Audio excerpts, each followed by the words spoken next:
L-imġiba immorali u kemm xejn korrotta tista' tgħid li hija endemika sa ċertu punt f'sistema politika. Buħud jgħidu li hija sintomu ta' soċjetà postdemokratika fejn l-enerġija u l-innovazzjoni jsibu ħajt qudiemhom u kollox ikollu jorbot ma' tal-qalba. Pratikament dan huwa dak li seħħ fid-deal skandaluż tal-Vitals.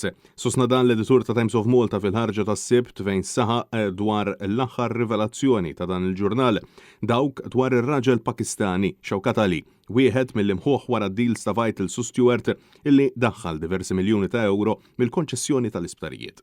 Mingħajr ma jomoda l-editur jisħaq li bla dubju ta' xejn l-eks-Prim Ministru Joseph Muscat huwa ħati ta' dan biss għax hu kien fit-tmun ta' kollox f'dak il-mument. Wasaħa illi bħal kull politiku li falla issa qed jipprova jerġa' joħloq persuna tiegħu innifsu fir-rwol ġdid.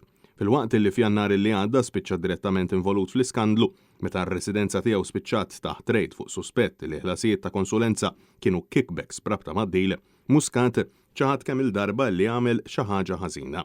Fl-editorjal jintqal l-mġiba li l-gvern jagħmel li jrid u li jaqbillu bi flus il-poplu u li jberbaq il-miljuni ta' euro f'dil suspettużi u skandalużi bħal tal-Vitals bdija Muscat.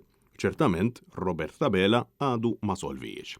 Wasaħa illi biex il-poplu ma jirvellax kontra dan kollu, il-gvern jibqa' kontinwament jippremja lis-sostenituri tiegħu b'kull forma ta' klientalizmu u jibqa' jinjora l-kollox l-imġiba korrotta illi fis-snin mhux daqshekk il-bogħod kien jimxi biha ta' qablu. L-editur tem jgħid illi l-viżjoni politika trid tkun waħda li tagħti frott fit-tul għax pajjiżna għandu bżonn il-politika tal-korruzzjoni u tal-ħok li dar ikun ħoklok tiegħek lura tieqaf darba għal dejjem.